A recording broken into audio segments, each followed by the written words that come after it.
Detail చూస్తే phone tapping కేసులో మరో కీలక పరిణామం చోటు చేసుకుంది.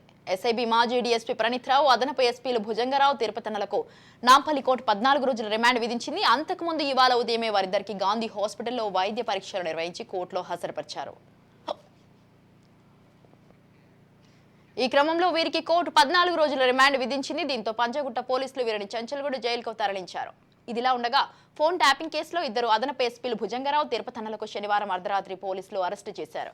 ఈ వ్యవహారంలో ఇప్పటికే ఎస్ఐబి మాజీ chief Prabhakar Rao, Hyderabad task force మాజీ డీసీపీ రాధాకిషన్ రావు మీడియా అధినేత పాత్ర ఉన్నట్లు గుర్తించారు.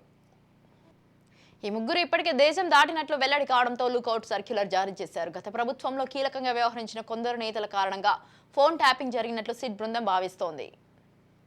ఫోన్ ట్యాపింగ్ కేసులో మరో కీలక పరిణామం చోటు చేసుకుంది. ఎస్ఐబి మాజీ డీఎస్పీ ప్రణీత్రావు, అదనపు ఎస్పీలు భుజంగరావు, తిరుపతన్నలకు నాంపల్లి కోర్టు 14 రోజుల రిమాండ్ విధించింది. అంతకుముందు ఇవాళ ఉదయమే వారిద్దరికి గాంధీ హాస్పిటల్లో వైద్య పరీక్షల నుంచి కోర్టులో హాజరుపరిచారు.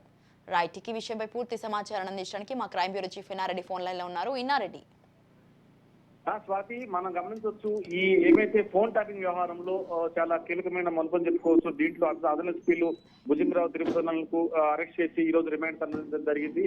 చంద్రగూడ జైలుకి తరలించారు పంజగుట్ట పోలీసులు. అయితే తర్వాత దీంట్లో ప్రధానంగా దాదాపుగా దీంట్లో భాస్కర్ రావుతో పాటు తర్వాత మరొకరు కూడా విదేశాలు పరారయ్యారు. రాధాకృష్ణ కూడా పరారయ్యారు కూడా పోలీసు సమాచారం ఉన్న నేపథ్యంలో దానికి లుకౌట్ నోటీస్ జారీ చేయడం జరిగింది. సో మొత్తం మీద ఈ కేసులో వీళ్ళు నలుగురు చాలా కీలకంగా ఉన్నారని చెప్పి తెలుస్తా ఉంది. నలుగురులో భుజంగరావు, తిరుపతిలో అడిషనల్ 14 రోజుల పాటు రిమాండ్ తరలించిన తర్వాత రేపు వాళ్ళను తమ కస్టడీకి కావాలని చెప్పని కూడా పిటిషన్ దాఖలు చేయడానికి కూడా పోలీసు సిద్ధమవుతాం. దాదాపుగా ఏమైతే దీంట్లో పోలీస్ కస్టడీ కానీ తీసుకుంటే వాళ్ళని విచారించగా చాలా విషయాలు బయటకు వస్తాయి.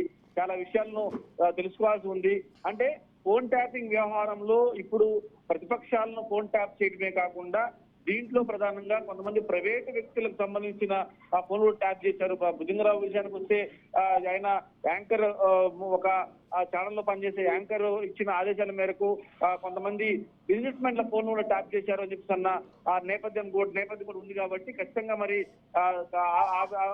నేపథ్యంలో వాళ్ళని విచారిస్తే దీంట్లో కీలకంగా వ్యవహరించి వీళ్ళకు ఇన్స్ట్రక్షన్ ఇచ్చిన వాళ్ళు ఎవరు, వీళ్ళ పాత్ర ఏంటి, అంటే ఈ ఫోన్ ట్యాపింగ్ వ్యవహారంలో వీళ్ళు ఏ రకంగా వీళ్ళు సపోర్ట్ చేశారు అన్న నేపథ్యంలో ఖచ్చితంగా వీళ్ళను విచారిస్తే ఖచ్చితంగా పూర్తి స్థాయిలో వాళ్లకు చాలా సమాచారం వచ్చే అవకాశం కనిపిస్తుంది. తర్వాత దీంట్లో చాలా మంది మీడియా వాళ్ళు ఇన్వాల్వ్ అయి ఉన్నారు. వాళ్ళ ఇన్స్ట్రక్షన్ తోటే భుజంగరావు పనిచేశాడు. తర్వాత దీంట్లో ప్రైవేట్ వ్యక్తులు, అంటే ఎవరిదైనా సరే ప్రైవేట్ వ్యక్తికి సంబంధించిన సమాచారాన్ని సేకరించాలంటే మాత్రం ఖచ్చితంగా కొన్ని రూల్స్ అండ్ రెగ్యులేషన్స్ ఉంటాయి. కాబట్టి అవన్నీ వైలేట్ చేసి ఈ రకంగా, ఇదే కాకుండా మనం గమనించవచ్చు స్వాతి, దీంట్లో స్పై సాఫ్ట్వేర్ చేశారు. అంటే టెలిఫోన్, అంటే సెల్ టవర్ ఆపరేటర్ సంబంధం లేకుండా స్పై సాఫ్ట్వేర్ సహాయంతో మొబైల్లో ఉన్న ప్రతి డేటాను కూడా వాళ్ళు సేకరించారు అని చెప్పి తెలుస్తా ఉంది.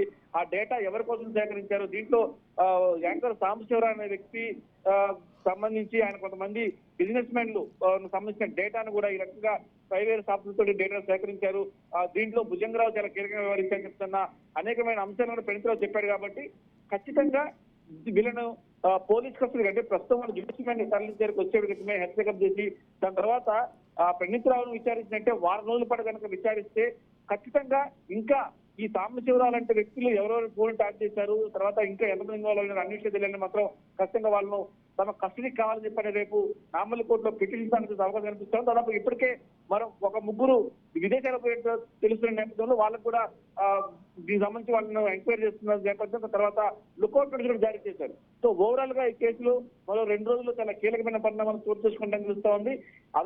అదనపు ఎస్పీలుగా ఉండి వీళ్ళు ఎవరెవరు ఫోన్ ట్యాప్ చేశారనే విషయం మీద పోలీసు కస్టడీ తీసుకుని విచారిస్తే చాలా విషయాలు బయటకు వస్తాయని కూడా పోలీసు యంత్రాంగం భావిస్తోంది. Swathi, right, thank you Inna Reddy, thanks for the details.